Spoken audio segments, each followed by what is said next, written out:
Kia ora. My name is Rajorshi Chakraborti, and I'm a novelist and short story writer based in Wellington. And I'm really looking forward to talking today to Kirsten McDougall about her new novel, She's a Killer. Kia ora, Kirsten. Kia ora, Raj. A little bit about Kirsten. Her previous novels are Tess, 2017, which was longlisted for the Ockham New Zealand Book Awards and shortlisted for the Nio Marsh Award, and The Invisible Rider, which came out in 2012. Kirsten's short story, Walking Day, won the 2021 Sunday Star Times short story competition. Kirsten was also the recipient of the 2013 Creative New Zealand Lewis Johnson New Writers Bursary and the Michael King Writers Centre residency in 2019. Kirsten lives in Wellington. Before we start, all I want to say about the world of Kirsten's novel, without giving away any spoilers, is that you will love it for its characters, its dialogue, several of its wonderfully composed scenes, and its often genuinely laugh-out-loud humor, even though so many aspects of the alternative future it depicts can be so dark. And finally, that one thing I found especially original about your book, Kirsten, is its departure from the landscape we are more used to in novels that are set after a climatic apocalypse. She's a Killer does not unfold in a scorched earth, devastated wasteland setting. To my mind, it's doing something quite different. It seems to suggest that the climate apocalypse has already snuck up on us and is with us, even if, especially here in Aotearoa, much of our everyday life seems to continue unchanged and undisturbed. And that this is how the future will come, not as a full-on survivalist disaster movie, at least not for a while, but far more disguised within the appearances of the world we already know. Except, what the climate emergency will be doing is inexorably making the gradient of everyday life steeper and more unequal. Or, to use another classic image, we are like those frogs who don't realize that the water they are in is getting steadily warmer. So Kirsten, I wanted to start by asking about the coming into being of the novel's world as you first started to glimpse it, and then how you fleshed it out. For example, what alternative history did you imagine had occurred before the novel begins, and what has it done to the wider world and to New Zealand? Well, kia ora. Thank you so much for that. Like, I actually love what your reading of the book, the things you just said. Yeah, that really articulated it much better than I've done in the interviews I've done so far. So I guess the thing with the world that I set up is, like you say, it's recognisable to today, but there are some stresses and strains on people's lives, and the story is told through Alice. It's a first person narration, so Alice tells the story, and so in her life, what are the things we see? We see that on the first page she doesn't really have enough water. She doesn't have enough water to have a shower, so she takes a bird bath in her bathroom basin. She doesn't eat very well. So her best friend, who is far more better off than her, gives her sauerkraut, and so Alice sort of only really eats sauerkraut for lunch. She can't afford coffee. Coffee is very expensive, and whenever I've thought about climate change and how it might change the world, you know, you start with the things, I guess, your experiences and the everyday things that you love. And for me, my first coffee of the morning that I make myself at 7 a.m. every morning is so important. You know, I feel like it's Well, I mean, I think this is for most people who drink coffee as a thing, right? And I went, oh, if things get so bad that we cannot grow coffee beans anymore, we cannot import coffee beans, how will I feel? And is that worse for me than say the loss of wine or cheese? And yes, like coffee is the last thing I want to give up. Yeah. So I suppose that's how I went about thinking about those kind of stresses and strains. And it was really important for me that, and this is the thing you picked up in your introduction there, is that it's not too different because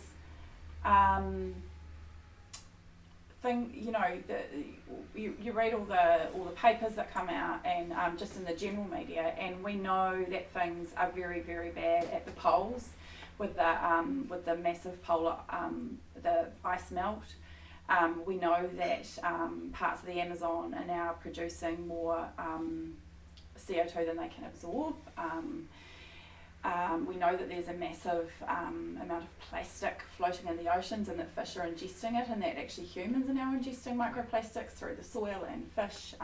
We know things are very bad, but we do continue as if things are normal. I mean, as we're talking, I'm watching trucks and cars pass up the street, so that was really important for me to get that across in the novel. And then there were things like, so the wealthugees come in the novel, and these are rich elites who, and actually not even elite, they're like wealthy people who are getting away from the worst effects of their the climate apocalypse in their countries. So one of the characters we meet, a minor character that we meet, has come from Dubai, and there's a point in the novel where,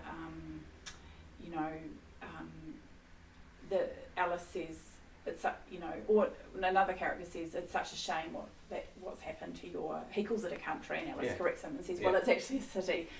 There's this strange dynamic between these two characters. And, so Dubai, which is actually, a lot of Dubai is built on sand, and it's actually going to be catastrophic for that. That city will not exist. Yeah.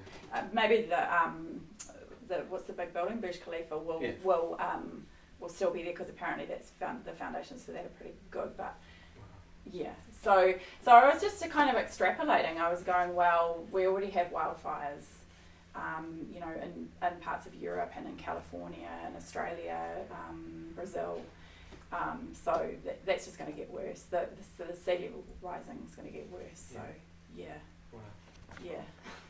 And what I wanted to also ask is, because like I said, at least for the characters in Aotearoa, so much of their daily life that we would still recognize seems to continue. I wanted to ask, which parts of the real world, as we still know it here, did you choose to keep, and what was the process of deciding? Like, was it conscious? And I'm interested also as a writer, was it conscious that you listed certain aspects beforehand that you wish to explore or critique, or did you start telling your story and they emerged organically within that? For example, you're wonderful on office bureaucracy, on meetings, even little things like that. So I mean, one thing that's not going to change in the apocalypse, I'm very sorry about this, people, is boring meetings are still going to happen.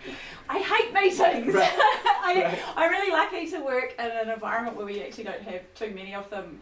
Our office is small, so we actually shout at each other in a nice way, just to be heard between walls. But I guess there's things, so really you need to build those details up from your setting and your characters and your, so I've got this first person narrator who's still employed in a university, like a really boring admin job. So kids are still going to school, but because there's been rioting, and some of the wealthugees have been shocked because New Zealanders are very angry that these people have been given space in their country.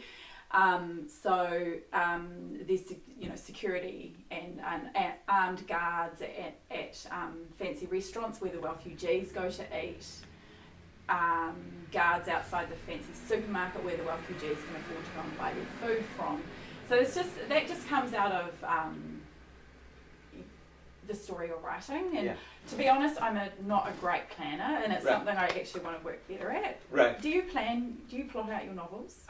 No, I the kind of positive spin I put on my lack of planning ability is that I see myself as the first reader. So if I am surprised by the next turn that the plot will take, So will the reader. chances are that the reader will be too. So that's how I spin it to myself. I love that, and I'm going to use that from now on. So, Thank right. you.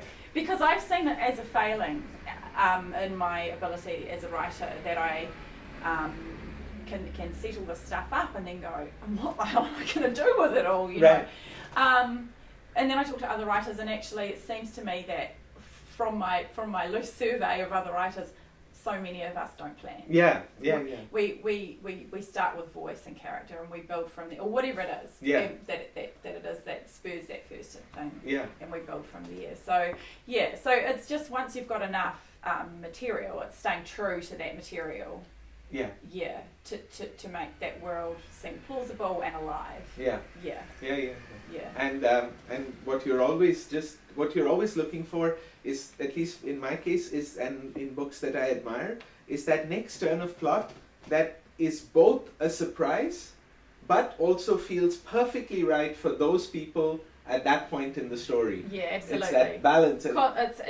Every turn has to have a feeling of real consequence, and Yeah. the consequence needs to feel like it totally fits in Yeah. to the stuff that's come before. Yeah. And that's where the work is, right? Yeah.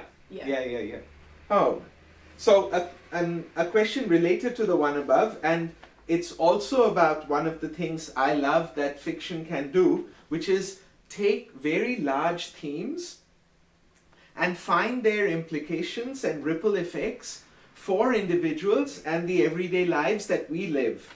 So I wanted to ask about that process of fashioning a story with people and characters out of the larger themes you wanted to explore in the book.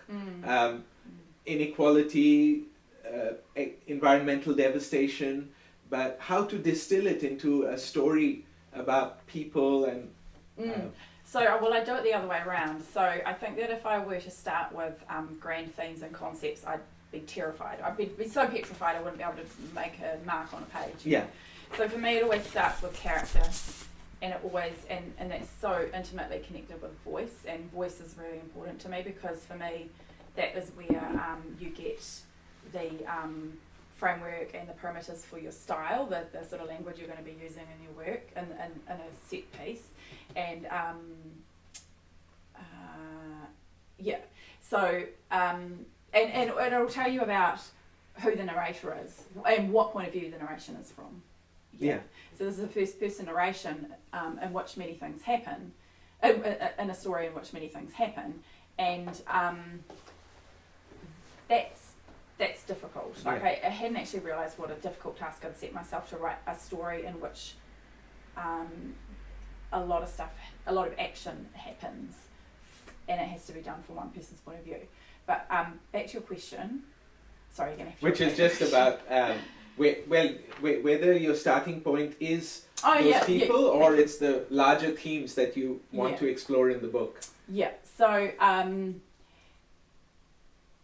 I think what happens is that you come up with characters that you think are going to be interesting enough and strong enough voices to tell a story, and then your obsessions play into that. Yeah. And so, you know, I have for a while wanted to write about climate change, because that is the thing that, until the pandemic came along, has been keeping me awake at night. Absolutely. You know, like thinking about stuff like, what if the coffee runs out? Yeah. What then? Yeah. You know, and that's such a tiny, individualistic, you know, concern. Of course, you know, I worry for, you know, our children. Yeah. I worry for the animals that are becoming extinct through no fault of their own. So and then of course in New Zealand at the moment, concurrently we've got this you see it all over the world, this incredible widening gap between the haves and the have-nots, we've got this dreadful housing crisis. Yeah. So what if more people arrive? What does that do to those already, you know, those problems that already exist? So through the characters though and their relationships, you can start to explore some of these ideas. So we've got Alice, who you know, doesn't earn that much money, but her best friend is very middle class and has got enough contacts that she's going to be able to make herself a sort of survivalist bolt hole alongside these wealthy Gs, you know. So immediately you put those two in a room together, two opinionated people, and you get politics. Larger teams are in the room with them. Exactly. So, and I mean, you know, it's like going to the pub and meeting up with people, you know, colleagues or something, and you know, they might have a very different political point of view to yours, and of course politics starts to play out in the conversation, and how do you treat each other politely, but if they say something that you find absolutely wrong and offensive, how do you let them know? You know, it's all of that. So it has to come from character for me. I think that so much of what Kirsten said is just so useful for other writers to also hear and have affirmed, and for people planning a first novel. It's a pathway in to begin with those characters who then just organically can carry the larger themes you want to talk about. They can kind of carry them through the story. And yes. So I once had a writer, this is years ago, say to me, "But what are the themes of your book?" When I was starting to write, and I was like, oh, themes. I don't have any themes. I've got no themes. I know. And it put me. It's actually the reason I started to hate the study of English literature. Right. And I picked up a history major because I was so sick of discussing the stuff that felt to me like had of course, yes, we can think about those things after the fact, but I was far more interested in the blood and guts of a story than I was in the metaphors and symbolism, and of course that stuff is important, but to me that's like a subconscious absorption. Yeah. Oh. Well, speaking of metaphors and other line-by-line thing, there is so much humor in the novel, and it's humor of different kinds. Laugh out loud, genuinely laugh out loud one-liners, dark humor about the turns our collective future could take, satire of contemporary mores, such as those endless meetings, certain scenes that turn into almost sitcom-like situations. So, Kirsten, tell us a bit about what humor meant for you as you navigated this slightly askew world and all its relationships to the world we know. Well, I certainly did set out to use more humour in this book. My previous book had less of my own humour, and I actually, you know, I love that book, but I also wanted to bring that back in and see what I could do with it. And it's far more entertaining as a writer, you know, like if you can kind of make yourself giggle, then I think that, you know, like you say, it's a good sign. You know? And then also I was aware that if this book was going to be around what I term the climate apocalypse, it needed some levity, because that's just too depressing to read about how terrible things are. And then of course Alice herself is someone who I don't think she intentionally sets out to crack jokes, but she definitely likes to poke people, and there's a lot of fun in that.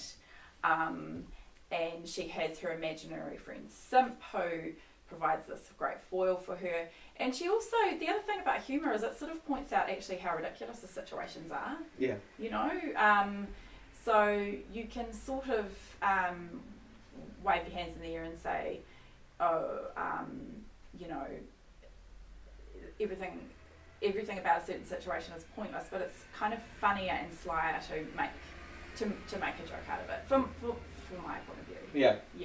And it's just entertaining. I wanted to write a book that entertained people. So. Well, it hugely does. And just following on, will you speak a bit more about the process of imagining and developing Alice's character and where she rose from? Because she is including Simp and Alice's imaginary friend, who also allows you to kind of conduct so many dialogues from within her, that are within her head. Yeah.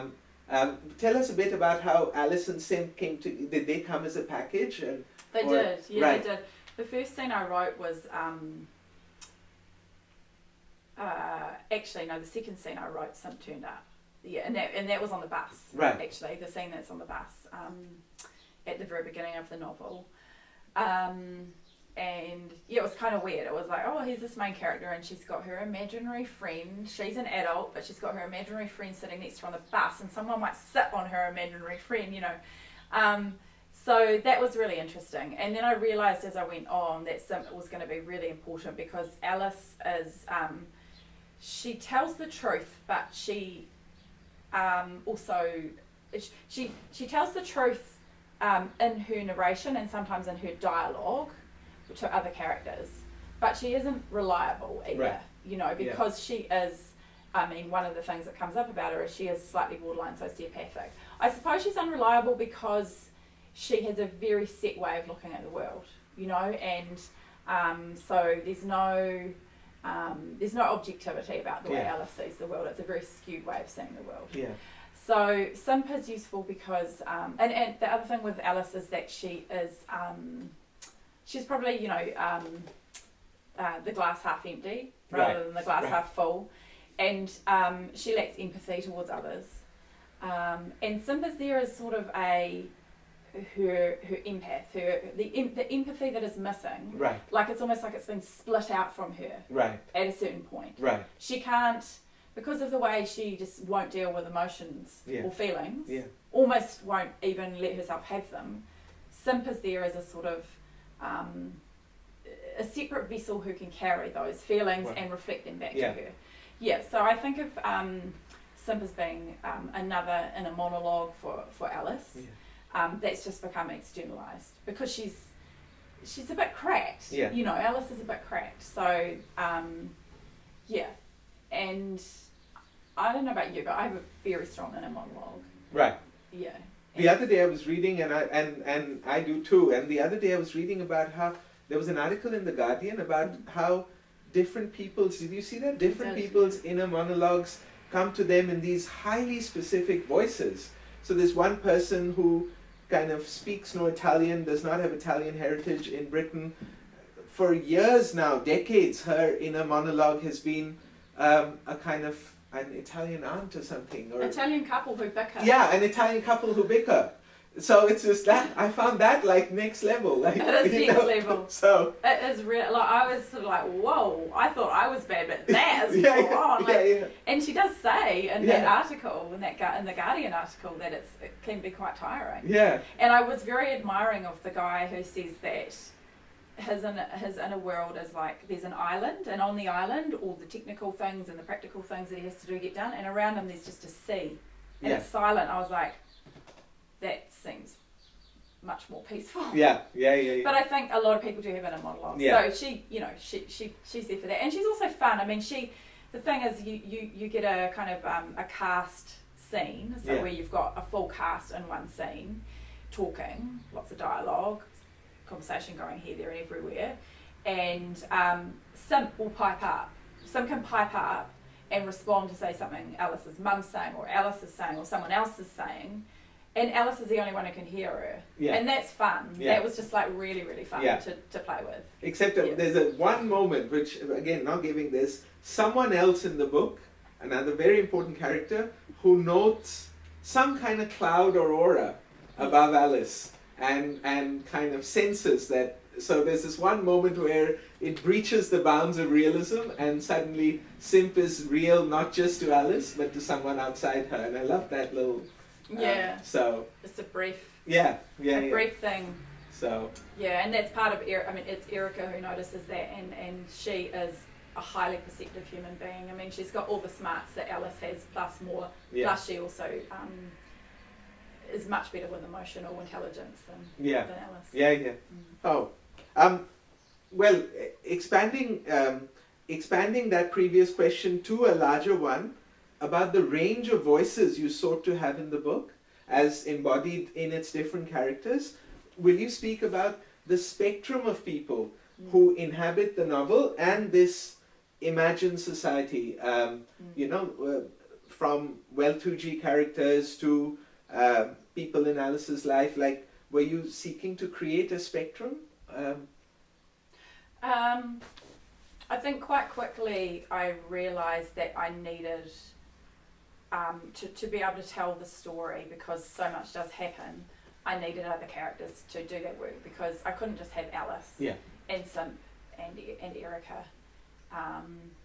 And so there's Alice's mother, who Alice lives in the flat underneath her mother, and they until probably the middle of the novel, they only communicate via Morse code because their relationship is so bad. There's Ellen, who is works at a like a free food supermarket with Alice's mother Louise, and he's sort of seen as this kind of very agreeable character, you know, quite boring, but he's actually really important. There's Pablo, the refugee, Erica's father, who turns up very early on, and he is, Erica recognises that he's a refugee because he's wearing these very expensive limited edition Nikes, and so she's like, ooh, how can I use this person? Sort of not realising how can I get a good while. dinner? Yeah, how can I get a good dinner out of this guy? Yeah. There's her work colleague Brian, a guy who sells things on, it's like Trade Me, but I call it green trade, because he, at the point in which I was writing the novel, I was totally thinking that the cannabis law was going to pass. Right. You know, I really, in my mind, euthanasia wasn't and cannabis was. Right. It was the other way around in the end. But I was sort of going, oh, okay, so cannabis has passed, so this guy can actually make a good living out of selling medicinals. And he also sells gardening equipment and water tanks and things that people might want for their, you know, for their future good. And who else is there? Oh, there's a woman who pops up from Erica's past, and there's her best friend Amy and her horrible husband Pete, who are the middle class. Pete's like an architect, and he's sort of like a smug award-winning architect, and they've got their children. And Amy is a childhood friend of Alice's, except that Alice is not a very good friend, so they're not really friends anymore. But Alice would like to think they still are. So these people, you know, they help, because as soon as you get them talking, a lot more plot can happen. Were there writers who helped light the way at points with the writing of She's a Killer? Do you mean like writers I know, or books? Books. And which could include books by writers you know, but So I had, a few years ago, I had a really intense Daphne du Maurier phase. Right. And I've pretty much read everything she wrote. Wow. And it's a range, it's a big range of, but I adore, the two books I adore are My Cousin Rachel and Rebecca. Right. I actually very much like Scapegoat as well.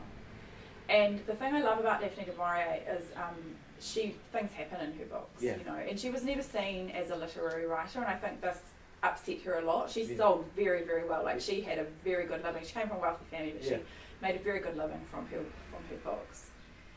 But I think she is a fascinating writer. Like, the obsessions that play out in her work, and the action, the plotting. There's just so much to learn from her. Absolutely. So I think, in retrospect, I think that I was teaching myself. I was trying to learn how you plot. Right. And so she taught me a lot. And then closer to home, I have a really great writing group, and so chapters were shared with that group. And then some of that group read finalish drafts. You know, things change. So they were very, very useful. But I find it tricky to talk about direct influence, because it all turns to a I feel like at a certain point, and maybe it's because I've just gotten older and I've read so much, it all turns to a bit of a soup in my head. Right. And I almost have to, I have to look at my bookshelves or look at my Kindle list to even remember what it is I've read. And I'll go back and I'll go, oh, I was reading that book in this year, and that was actually really important to me at the time. But it just sort of, becomes part of the compost. Right. Yeah. Lovely image. This is I have a couple more questions, and one of which would also be of interest, hopefully, to fellow writers watching this, which is that dialogue is a big part of this book. And I wanted to ask Kirsten about the role that dialogue plays for you in imagining characters and constructing scenes, because the book really unfolds through one very well constructed scene after another.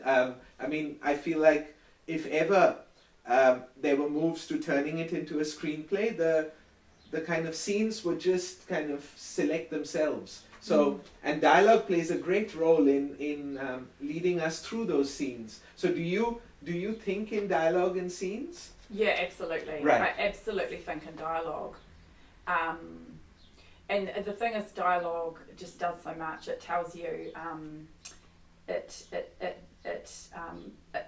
on a simple level, it can push plot forward. It can actually just tell you what's happening. You have to be careful about how you do that, of course. You don't want it to become expository. But it tells you so much about, it gives so much away about a character, because they might say something, they may say one thing and think another. Yeah, absolutely. It gives you a strong sense of who a character is just by the way they speak and their word choice. When we finally get to meet Alice's mother, she monologues through a whole dinner party conversation. She's someone who is just quite narcissistic, and she's going to tell this dreadful story about her daughter and how appallingly her own daughter behaved, while her own daughter's sitting at the table with a bunch of friends.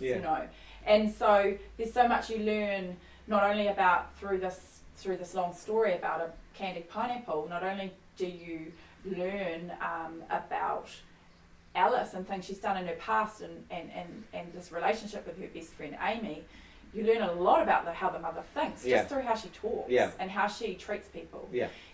So and dialogue is a chance to be funny. I just love it. I think because I'm so character led and voice is so important to me, voice is dialogue. Even narration is direct dialogue to the reader. Right. Nice. And my last question, but very central to the story, is without giving too much away, young people and their visions of our ecological future play a big role in the plot of She's a Killer. And I wanted to ask Kirsten a bit about writing herself into those perspectives. For instance, do you feel a wide gap between how people in their 40s and older, say, imagine their lives playing out, as opposed to those in their teens or even younger? Well, I think we're seeing that play out, at the moment with the Friday school strikes. Even this last week, COP26, seeing all those, politicians asleep in their chairs and outside the streets of London are filled with children and young people protesting, and here's this big talk fest, big, boggy, horrible talk fest going on, and and here's your constituency outside. I have children who are teenagers. My youngest child has been in tears, worrying about, how children go through periods of existential worry. And he went through a real, really upset. Is there actually going to be a world for me, Mum? So how do we deal with that as parents? How do we deal with that as human beings? I know that there was that Chloe Swarbrick, okay, boomer thing. Well, and she has a point. That generation had everything going for them, and a lot of it has been squandered. But I also know a lot of older people who I work with and within community groups who are using all of their spare time for water activism and conservation projects. Yeah. You know, real on the ground stuff. So, and you know, I mean, they're doing really real Yeah. work. Yeah. You know, and they're the people I know. I know there's probably a lot of people who are just like, what the hell? I'm going to be dead soon anyway, so I might as well just spend all my money. Yeah. You know, yeah. So, I mean, it concerns me, and it was very important for me to have a younger person in there because, and she is the kick-ass heroine. Yeah. You know, she is the one who is saying, we cannot talk, we must act. Yeah. And I might not agree entirely with how Erica acts, but I understand her rage, as I feel, and I understand why she does what she does. Yeah. On that note, we'll kind of wrap up, but I would say that these extraordinary realities, which can sometimes seem, on the one hand, quite abstract or happening to people elsewhere, and on the other hand, almost too huge to get your head around. If you want one instance where they have been dramatized, brought to life in an incredibly vivid way, in an Aotearoa, much of which you will recognize, please give She's a Killer a try, because it will bring home an all too plausible future for you, shading into our present. In an entertaining way. Very much, yeah. And you will, and as Elizabeth Knox puts it at the back of the book, you will find yourself laughing, and then you're not, and you'll be very surprised because you were laughing so hard just a while ago. But Kirsten, thank you so much for your time. Thank you so much, Raj. And real pleasure, and thank you all for watching.